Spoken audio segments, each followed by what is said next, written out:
Bueno, empezamos sin más dilación el tercer bloque, ¿no? de estas jornadas. En este caso empezaremos con la presentación que va a hacernos Marco Brunazzo, que es especialista en ciencia política en el Departamento de Sociología y Investigación Social en la Universidad de Trento, coordinador académico del Centro de Excelencia CEJM. Él tiene extensos estudios en el campo de procesos de integración. Su campo de especialización es la política italiana, la gobernanza, el tema de gobernanza multinivel en el ámbito de la Unión Europea, y ha escrito 3 libros. 3 de las más importantes publicaciones de Marco son Las regiones italianas y la Unión Europea, Cómo funciona la Unión Europea, y las experiencias de negociaciones europeas, una guía práctica de simulación. El primero del 2005, el segundo del 2009, el tercero del 2012, y obviamente una gran cantidad de artículos aparecidos en distintas publicaciones locales y en particular en Revista Italiana de Ciencia Política. Marco, todo tuyo. Ah, Marco. Abbiamo cambiato. Alla destra.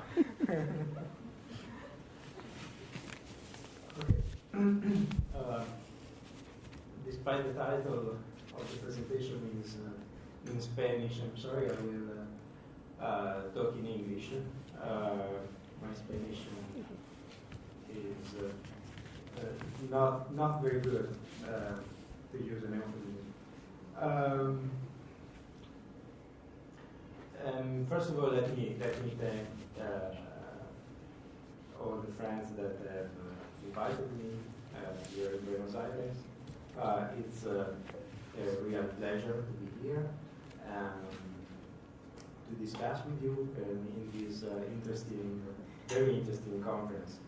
I have to say that my topic that Lorenza has asked me to investigate is not directly related to development, but more related to democracy. That is, I don't want to say that democracy and development are 2 different, so different topics. But I will mainly talk about the involvement of interest groups in democracy and using the European experience as a point of reference. And with the word Europe, I will mainly consider the European Union and not the single member states or the single European state for a set of reasons. First of all, because, as Professor Paradiso said, my main field of research is the European Union, so I don't want to talk about topics that are too far from my capacity and my research interest.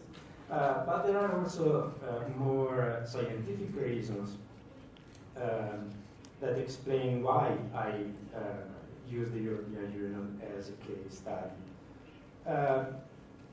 First of all, because the European Union is a particularly open system to the involvement of interest groups in many in the policy making, and according to some authors, even more open than some of its member states. So the European Union is, as some good research say, is more pluralistic than even some of the member states that compose the European Union. Secondly, interest groups has played a quite important role in the theoretical debate. The literature has seen that interest groups have been important for the development of European integration. as for example the theory of neo-functionalism showed. Third reason is that for many scholars, the involvement of interest groups in the EU policymaking is to be considered a privileged way to strengthen democracy. Fourth, and linked to this, to the third aspect, is that the European Union, and mainly the European Commission, have launched a debate and have adopted a series of measures to implement the involvement of interest groups in EU policymaking. And as a consequence of this measure, the number of interest groups in the EU has grown very impressively in the last years. Finally, there is nowadays a lot of studies and theoretical assumptions about the role of the interest groups in the EU policymaking, and these make the EU a privileged field to study the normative implication of the involvement of interest groups for democracy. And so for all these reasons, I will mainly look at the role of interest groups in the EU, but the results of my bibliographic revision has implications also for more general questions related to the efficiency of the involvement and the efficacy of the actions of the involvement of interest groups in a political system, in the democratic systems in Europe. So in my presentation, I will try to answer to these two questions. First of all, it is possible to enhance decision-making efficiency and democracy legitimacy by involving organizations and citizens in the formulation and implementation of EU policies, as the approach called participatory governance democracy claims? Or does such strategy mainly serve as its critics contend to strengthen the position of already powerful actors yet further? The second question is, what are the possible pitfalls of the participatory governance approach, of this involvement of the interest groups in the EU? In order to do that, my presentation will be structured in mainly three parts. First of all, I will introduce the debate about the democratization of the EU, the problems of how to make the European Union more democratic, and the role that interest group can play in this specific field. Second, I will explain how participatory governance has been implemented in the EU. And finally, I will conclude saying something about the possible pitfalls, the possible challenges that the participatory governance approach can encounter. As you know, the debate about the European Union is limitless. And the reason of this debate is linked to the fact that the European Union, many scholars say that the European Union is affected by a democratic deficit. Someone say that if the Union applied to become members of the European Union, it does not succeed in entering the European Union because it's simply not democratic. The EU democratic deficit is based on these five factors. First of all, the European Union has produced an increase in executive power and a decrease in national parliamentary control. What I want to say here is that at the domestic level, the parliaments are important. And even if in the last year there has been a centralization of power in the executives, the parliament has, in any case, at least in the European experience, the control of the executives. In the European Union, things work differently. The European Parliament may, European Parliament has not such powers of control of the European government, of the EU government, also because there is no European government to control and to appoint. Second question is that the European Parliament is a weak institution. It does not appoint the government, as I said, and at the same time, it has not full legislative power in many sensible issues like foreign policy.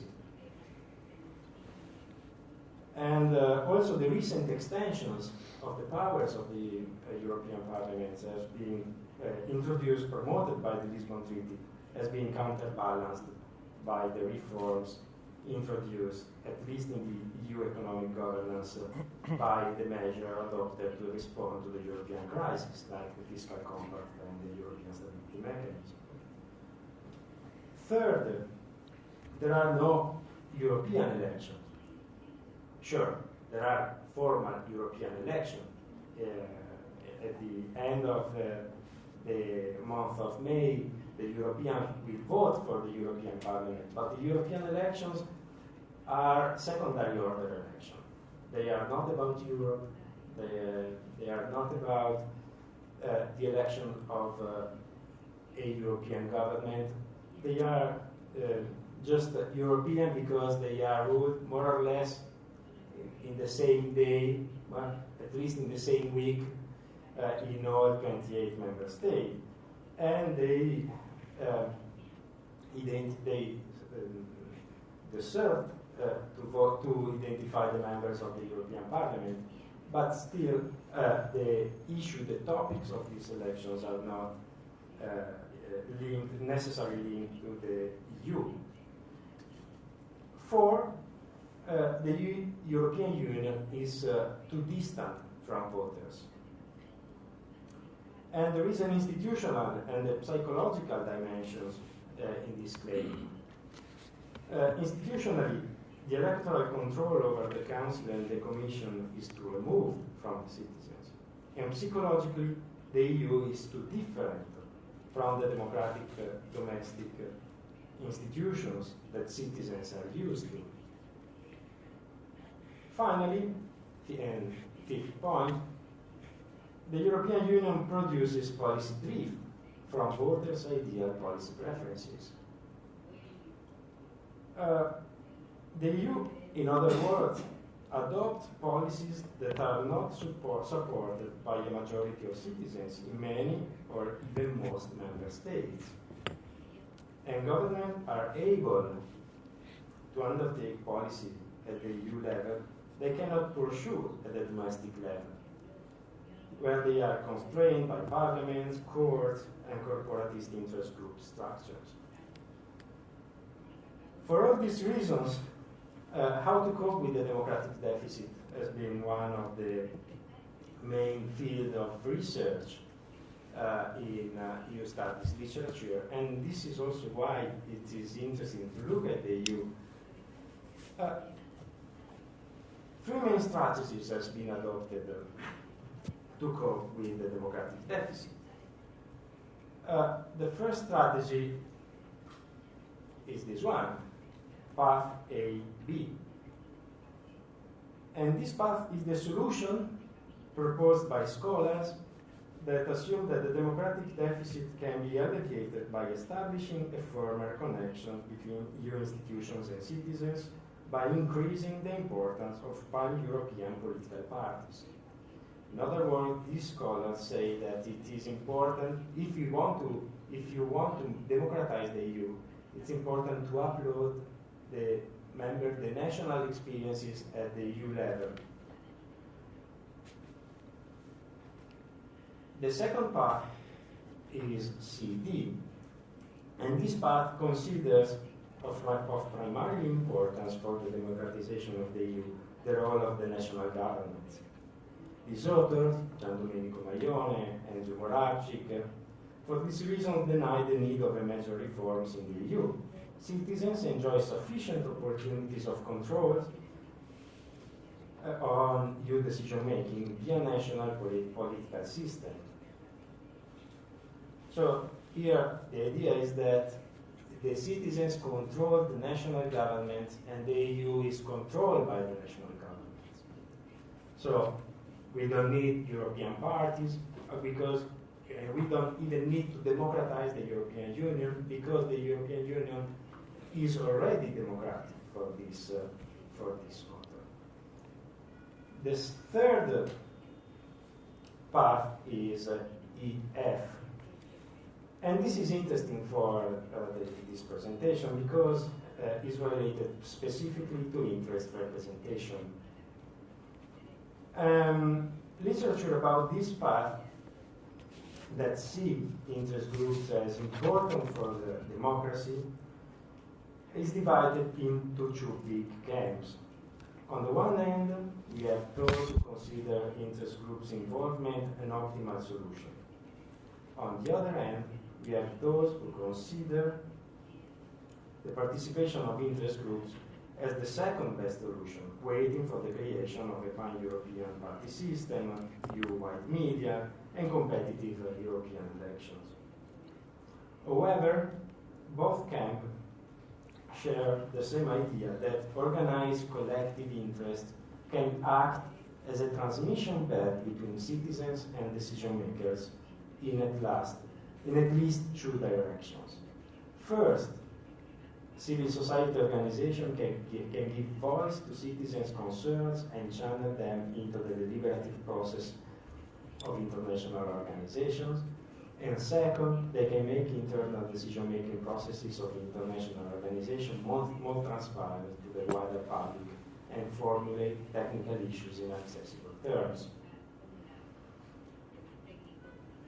So it is useful to look at this approach, what has been recently called participatory governance approach, using the Robert Dahl's criteria for the definition of the democratic system. The criteria that Dahl's identified are these 5 criteria.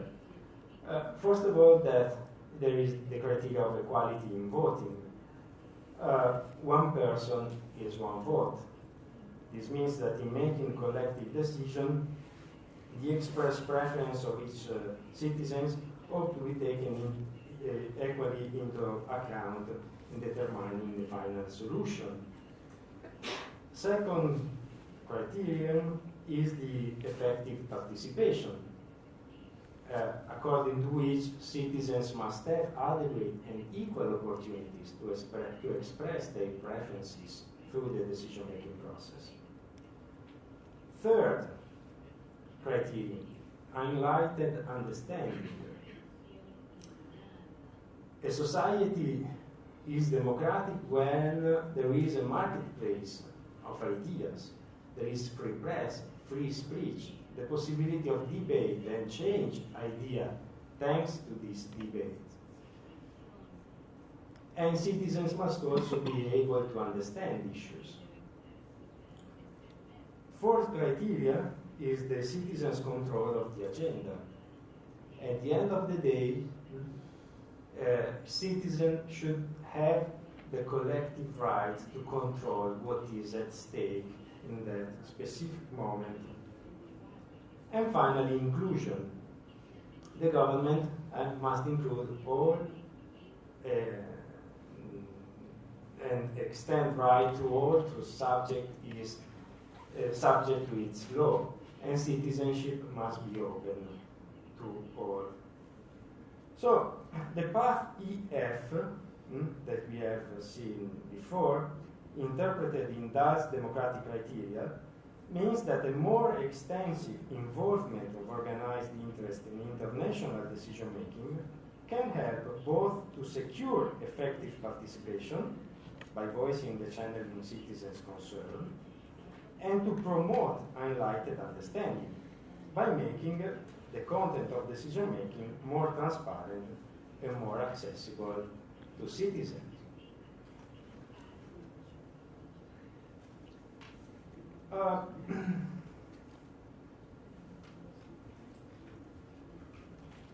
In this participatory governance approach has been seen and has been the base for many reforms introduced in the EU in the last years. And here you can find just some of these reforms. For example, in 1992, the European Commission proposed an open and structured dialogue that aimed at making the access of interest groups more transparent. In 2001, always the European Commission proposed a white paper on European governance. In 2002, the year later, the Commission adopted a set of general principles and the minimum standard for consulting interest groups. In 2005, it has been approved the European Transparency Initiative. In 2006, a Green Paper.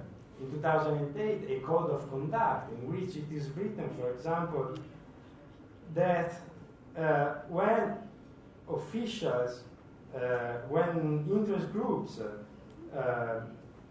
relate to the European Union, must always identify themselves by name and by the entity or entities they work for or represent, declare the interests, objectives, or claims promoted, and where applicable, specify the clients or the member whom they represent.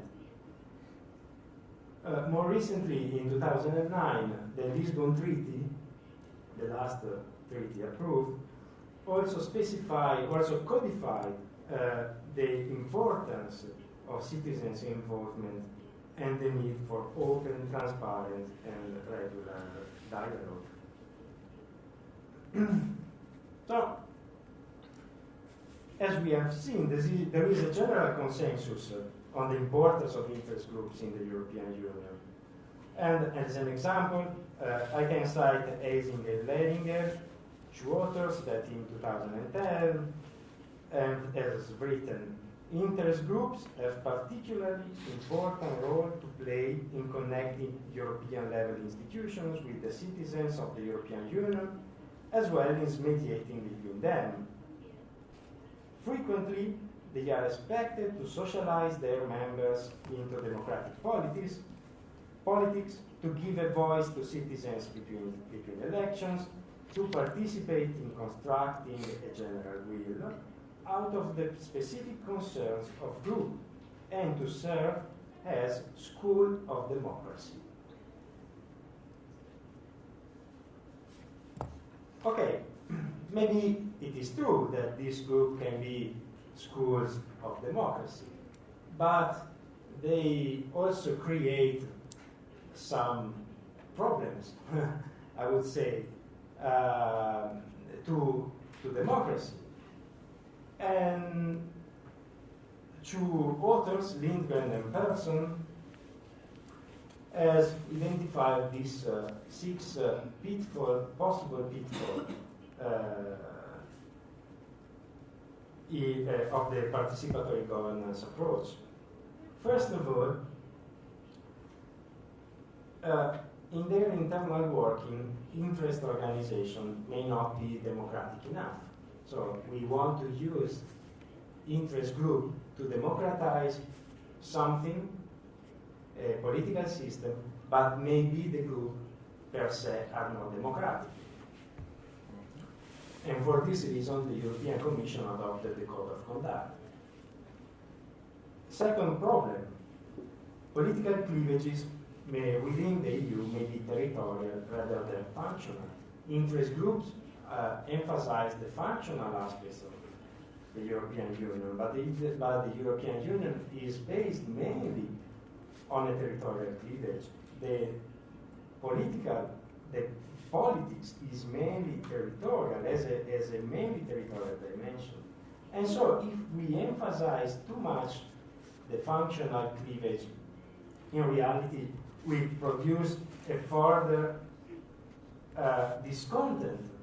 We aggravate the public discontent with the EU. Third problem, the opportunities for participation may differ across groups.